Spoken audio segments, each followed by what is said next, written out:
Hello book lovers and welcome to Book Talk Radio Club. My name is Claire Perkins and today I'm talking to Book Talk Radio Club 2020 award finalist, author Jenny Jeffrey. Jenny is the author of Awakening, The Inevitable Door.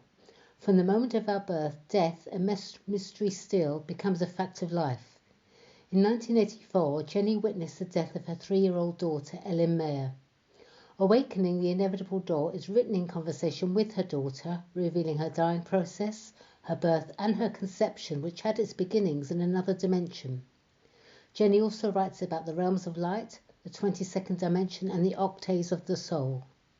Hello Jenny, welcome, and first of all congratulations on being chosen as a finalist in Book Talk Radio Club's 2020 awards. Hello Claire, thank you so much. I'm delighted to be here and I was absolutely thrilled to be part of the finalists in the award last year. Thank you so much. Oh, it's my pleasure. First of all, would you like to tell us all about Ellen Mayer before she passed? Ellen, well, she was very forward even as a little tiny baby newly born. But what's come to mind today about her was she was very loving. She loved to walk. She used to walk regularly what we called round the block, which must have been about 2.5 miles. She loved that walk when she was 2 and into her 3rd year. She loved to sing and to dance. She loved nature and animals, and she was very loving. And everybody who met her sort of was captivated by her. That's how I remember her, in her sort of like from the age of a year to sort of 3, shortly before she passed. But she was very forward. She stood up at 8 months, but didn't walk till she was well over a year. Right. But she was signing her name, writing her name at 18 months to 2-year-old. She could write her name and use a knife and fork in public. She was forward. She was very forward. Yeah. You first received information from a dimension now known to you as the realms of light during your daughter's hospital stay. How did this information come to you? Was it a feeling, a knowingness? I was actually talking, I was stood by the door talking to the occupant of the next room whose son had been diagnosed with leukemia. He was 18 months old. And we become quite friendly. And I was telling her that we were going home the next day because everything had been done, had been done. And as I was talking to her, I heard in my left ear information from the realms of light. And it was basically to do with after her passing. And I knew I was being prepared. I heard it clairaudiently, Claire. Right. As words in my head. And what they actually said was, family flowers only, donations in lieu to leukemia research. And I knew that I was being prepared for my daughter's death. So, yeah, so that's how that occurred. The second chapter is titled Passage Through the Door. Is this the door to which you are referring when someone passes?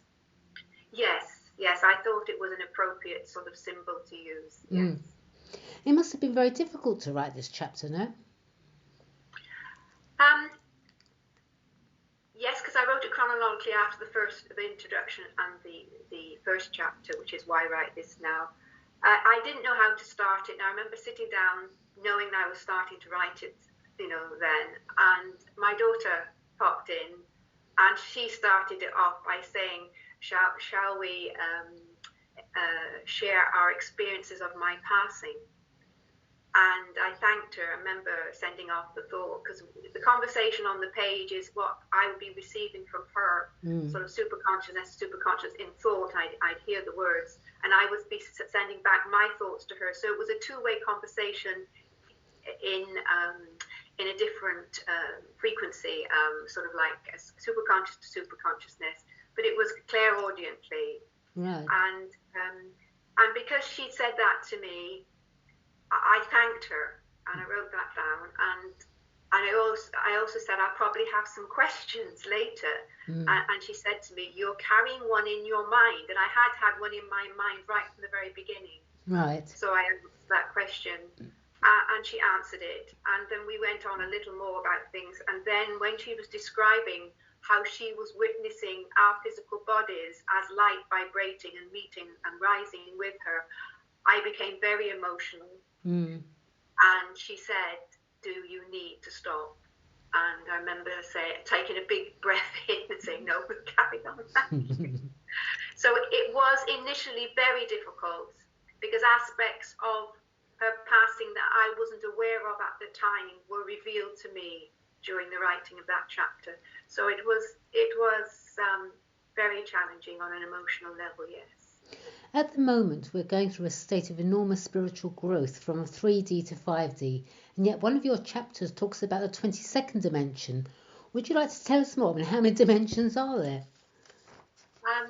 Well, the 22nd dimension, I didn't know anything about until I was told by early one morning, one of the realms of light, one of the angelic realms of light, mentioned it to me actually about 6 months before I started writing the book. So I've been primed. It was opening up my understanding, expanding my understanding in preparation to write the book. I understand now, because at the time I didn't realize that was going to happen when it did, although I knew I was going to be writing it, but not when. And it's interesting what I was told, that there was no individualized expressions of source within the 22nd dimension. So that opened my mind to, and what came into me after, when I was thinking about it, it came in as, well, if we're not individualized there, because we're individualized as we are now in physical form, then we must be a group soul. We must be a group. And that's how the group soul and the group soul of humanity and the group consciousness of humanity came into my awareness. Amazing. And I was definitely primed for the expanded dimensions. And also, my understanding is now that I felt it before, but I didn't know how to articulate it in words as well as I do now. We can't be in a different dimension to what we are in physical form, because we created the dimensions down to third dimensional reality, so we could form a physical body. If we go through the dimensions, back up through the dimensions, our physical body will not be as it is now. It will be different. If that makes sense. Yeah, it does. It's fascinating. It's fascinating. Yes, it is, isn't it? Absolutely. You're both a clairvoyant and clairaudience. What is the difference between them? Well, clairvoyant sight is we see, not with our physical eyes, we see it mentally. Right. The third eye is involved, and we see frequencies outside of the spectrum of what we can see with our physical eyes. Got you. And that spectrum is we can see clairvoyantly on the third dimensional level, and through all the dimensions through up to 22 and beyond.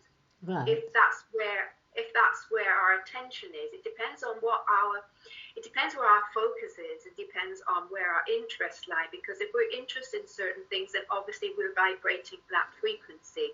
So that is part of it as well.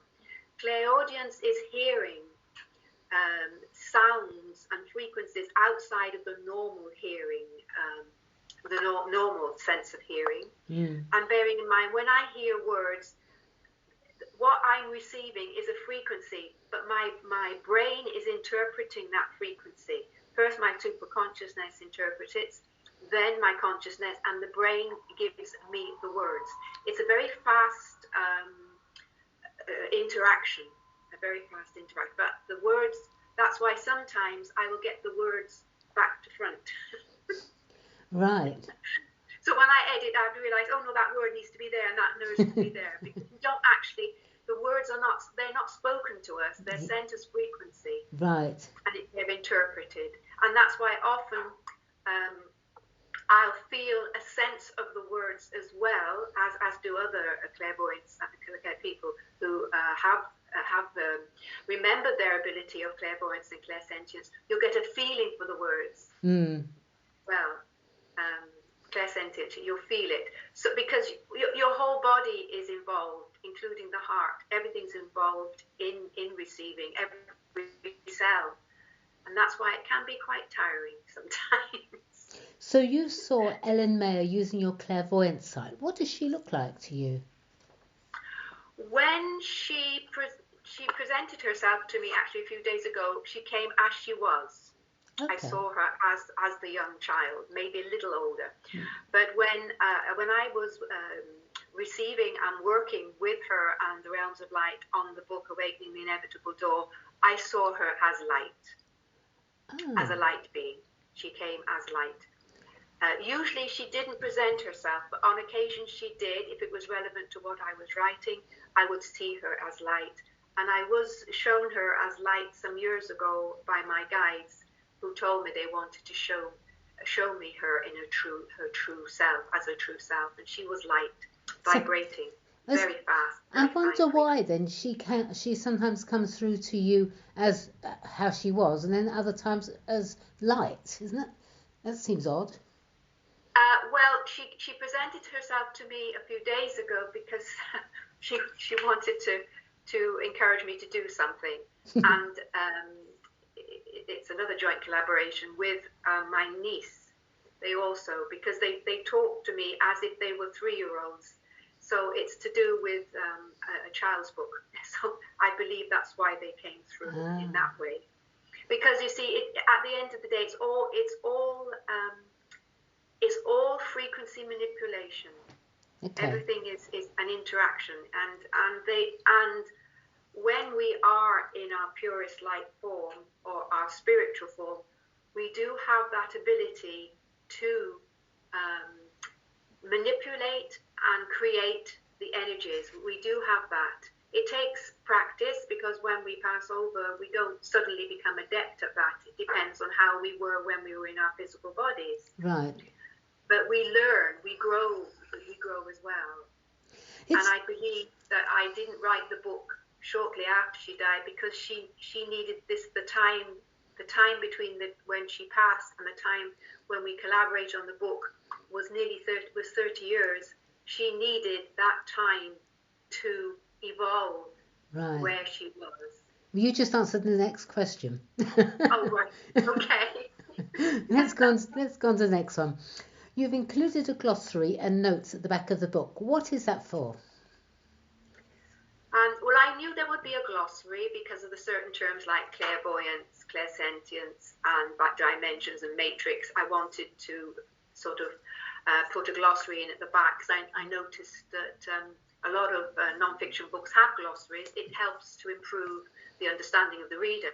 But I was actually asked by some of those in the Realms of Light I collaborated with, or at least collaborated with me on the book, to put in endnotes at any part which I felt needed broader explanation.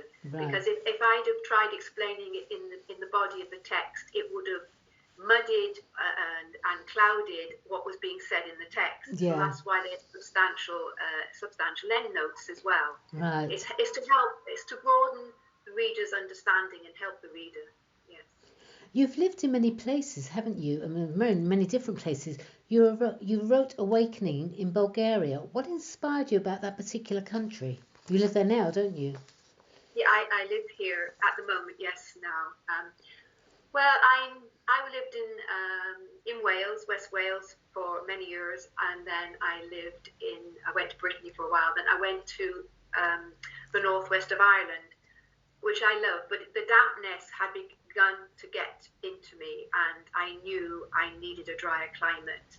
Besides, I was also having to deal with certain health conditions, and I knew that my body needed more sunlight, more vitamin D. Right. And in 2004, I had a television at that time. I switched on the television needing a rest, and I came upon a program called A Place in the Sun. Oh, yeah. And they were showing these houses and these prices, and I was, where's this? And it came up at the end, it was in Bulgaria. So I remember ringing my brother and saying, if you want to see, you need to see this program. He said, I've got it recorded, he said. And unbeknownst to me, they went, I think it was the following year they went, and he said, we're going again in September, would you like to come? So I went with them and felt very much at home there. I seemed to pick up the language, and I was never good at languages at all, but I picked up the language. I felt very at home there. And there is a very strong herbal tradition in this country. and a very strong self-sufficiency in aspect of this country as well. And I think that's probably why I felt very much at home during the time I visited and the time that I've lived here. Right, Yes. right. They say that we have to go through the dark night of the soul to come out the other side for something better. I agree with that too, as I experienced much trauma in my late 20s and early 30s. Had I not gone through my dark night of the soul, I doubt whether I would have the awareness that I have now. Would you agree? And did Ellen Mayer's passing raise your awareness? Yes, I would agree totally about the dark night of the soul. Definitely. I think it's part of the cleansing process that we go through in the dark night of the soul, releasing stuff so that we can, take on different frequencies and different energies and raise ourselves and also be more aware of what we truly are. Yes, Ellen was, absolutely. She was the catalyst because I remember that I probably could answer another question, but I answered some of this. Yes, she was. She was, absolutely. Absolutely, she was. As much as it may seem crazy to some people, I personally thank the individuals for the trauma. In fact, I see it as a blessing. What do you think? Yes, I think all experiences have ultimately have a positive effect for us, even if and help us to grow and move forward, even at the time we can't actually see it. Yes, exactly. In fact, you say that you realise now why you felt so ill in the first 4 months of the pregnancy. It was because Ellen Mayer was carrying a genetically based illness as an energy frequency, but it was responsible for the beginning of your awakening process. Please, can you explain genetically based illness as an energy frequency? Yes. When she was in hospital, every week she had a bone marrow to see if the treatment was activating her bone marrow to produce some new cells, which it wasn't. Her bone marrow was flat, not even producing blasts, which are immature cells. So a few days before we left hospital, they did what they call a trifine marrow, where they take a slight sliver of bone as well, which takes longer for the actual test to come back. But after she passed, my neighbour and a GP friend had the results in the surgery, and she told me, because she said, I think it will help you, because I was feeling perhaps there was something that I did that may have caused her to have some sort of leukemia. Right. And she said, I want you to understand this. She had an extra leg on one of the X chromosomes. What does that That's mean? a genetic thing. She was born with it. Right. And it showed up in the trifine marrow. They did say to me in the hospital, they felt that her leukemia was a very primitive sort of leukemia. And my neighbour and GP said that the X chromosome abnormality, as it was seen, would trigger something sometime in her life. Right. It was to do personally with her. And the trigger was that year of 84, it was dry from March through till autumn, very, very hot and dry. And I was told in the hospital by the doctors that at those times, the instances of childhood cancer always rose. Not in the sunlight. And also, I found out in a conversation with my homeopath about 15 years later, because I needed homeopathy to help me on my journey of wellness, that she said that when you have prolonged morning sickness or feelings of sickness in a pregnancy, it can mean that there may be something wrong with the baby. Right. So it was her extra leg on the chromosome that was giving me the morning sickness, because she carried a different energy. You see, we're energy before we're physical form. Absolutely. And there must have been a different energy within her energy frequency. Yes. To manifest that extra leg on the X chromosome. And I'd had 2 pregnancies before, and I used to have morning sickness for 6 to 8 weeks, but not through like I did with Ellen. And not to the extent I had. It was very, very marked. And that would account because of the energy. The energy was different. So I hope that's that's answered your question. Yeah, absolutely, absolutely. Let's talk about your earliest experience of other dimensions. How old were you when you experienced this? Do you remember? Well, I hadn't gone to school, and I know it was. We moved before I went to school, so it was. I probably was between 3.5 to 4, Right. and that would have been maybe 4. Maybe 4.5, but I definitely wasn't at school, and I didn't go to school immediately after I'd had these experiences, which lasted over several months. Mm. And the one there was 2 that I saw before I fell asleep, and one during sleep state. And the one in sleep state is I didn't know what it was until I was told when I was in Bulgaria, when I was before I started writing the book, I had some information about it, and it was to do with those in spirit in the realms of light in the 22nd dimension who were involved in discussing and working out with me, and I'm not in human form. We're discussing the coming lifetime. And so they were involved in designing my lifetime. Incredible. Sorry, there we go. And also I would see, just before falling asleep, I would see this lovely green, shiny, smooth, beautiful surface. Oh, wow. It was perfection. And something would cause a ripple just to move across it. And I would break out and sob. Wow. It would make me sob. Isn't that incredible? And as my understanding has changed, I believe that was the heart, to do with the heart and the essence of what we are. And when we're in human form, we have to refine that essence. And by incarnating into human form, that perfection, that beauty had become distorted. Because but we are on our way back to finding ourselves. That's a part of which is some more of my writing. Let me go on to another question now. In 1990, your psychiatric nurse training was interrupted by debilitating health issues, which included chronic fatigue syndrome, fibromyalgia and IBS, the result of taking prescribed steroids, and you moved to Bulgaria. Now, you told me why you moved to Bulgaria for spiritual reasons. What difference did Bulgaria make to you? I mean, was the weather so different? Yes,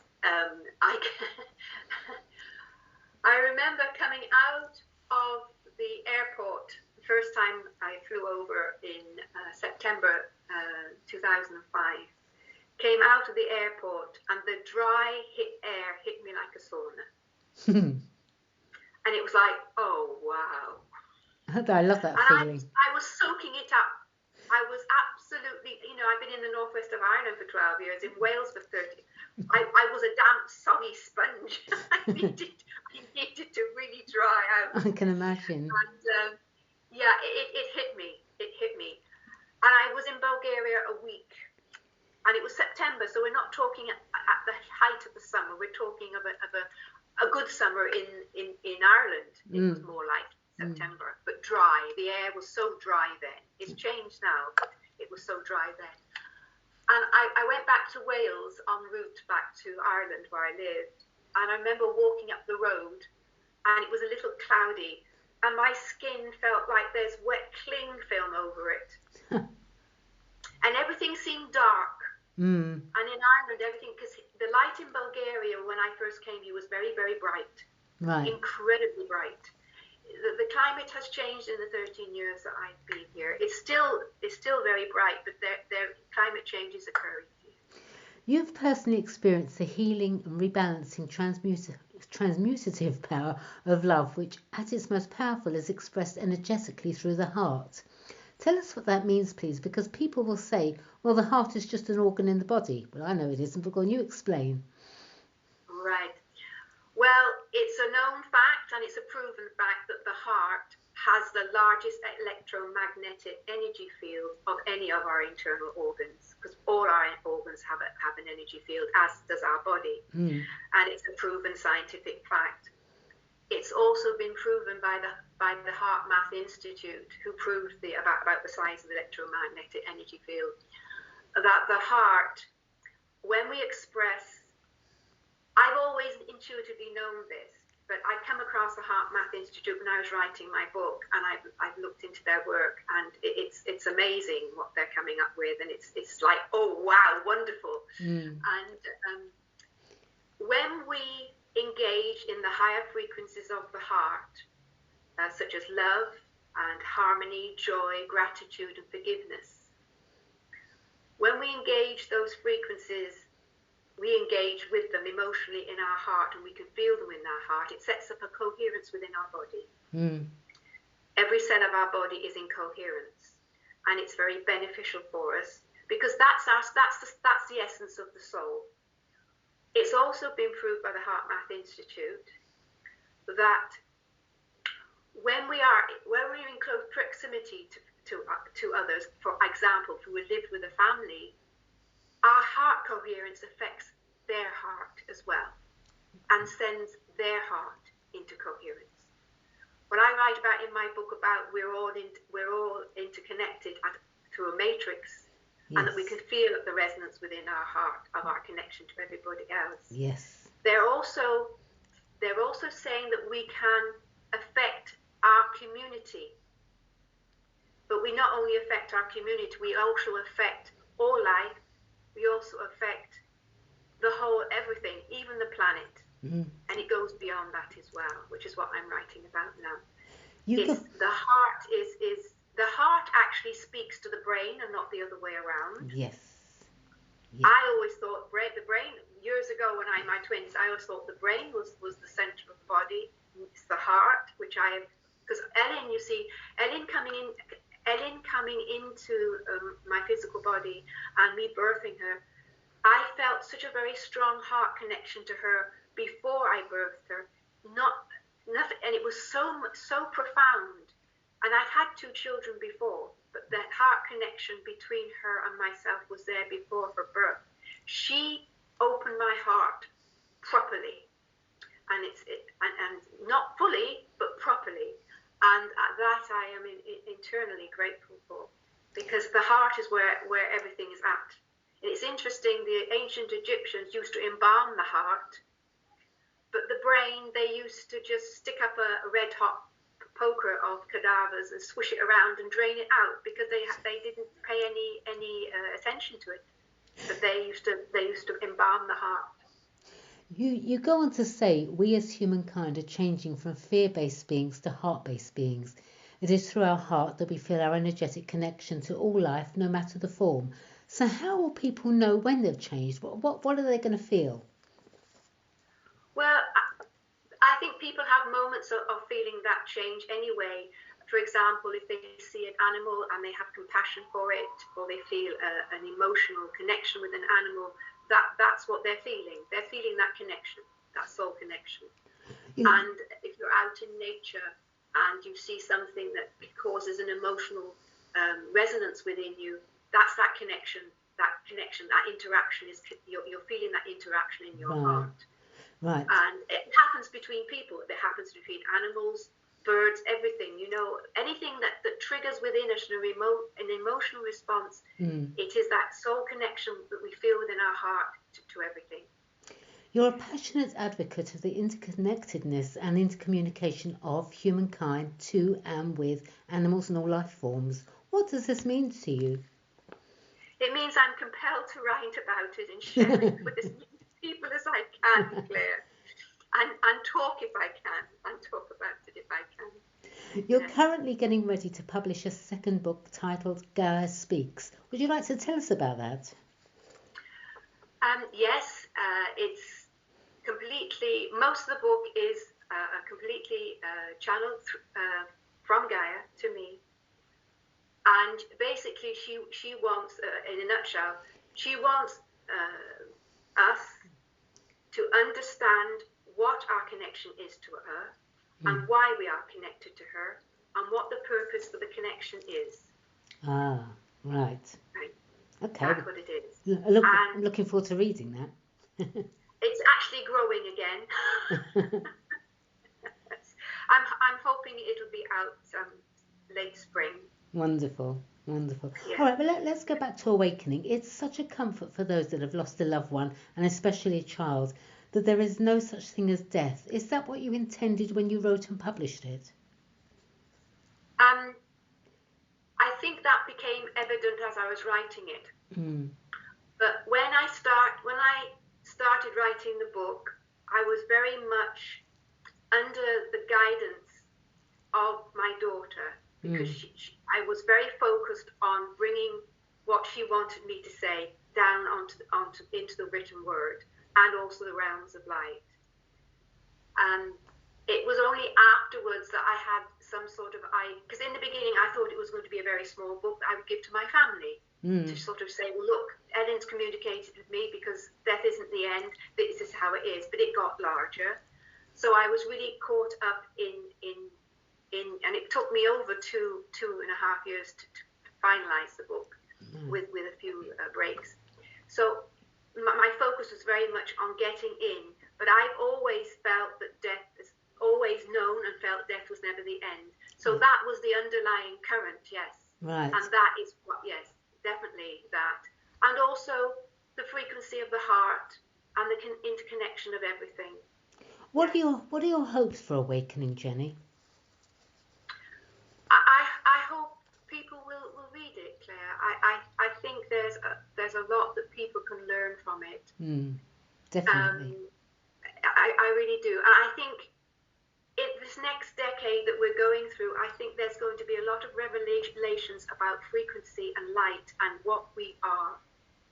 I think more and more people will have definitive proof of what we are, and they'll be wanting to find out for themselves. You know, there's a lot of stuff coming out. Stuff was coming out last year, and it's coming out again this year. I think there's going to be a huge change in the general populace's understanding of what it is to be human. Absolutely. And I'm hoping that if my book can in some small way help that understanding, then I'm grateful.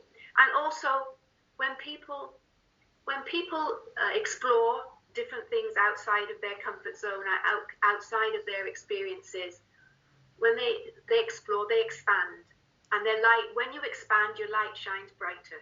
And it's very important that our light is shining. Lovely. Especially this next 10 years. Last of all, where can readers purchase Awakening the Inevitable Door? It's on the Amazon sites, Amazon UK and DE and Australia, Goodreads and Barnes and Noble. And also on your website. Oh yes, it's on my website. Yes. Oh, it's on my website, jennyjeffrey.com. Oh yes, thank you, Claire. I still got to come to terms with my website. All right, well, thank you, Jenny. Once again, congratulations on being chosen as a finalist in Book Talk Radio Club's 2020 awards. Good luck for the future, and thanks everyone for listening to Book Talk Radio Club. Thanks very much, Jenny. Thank you, Claire. Thank you so much. Okay. Bye now. Bye.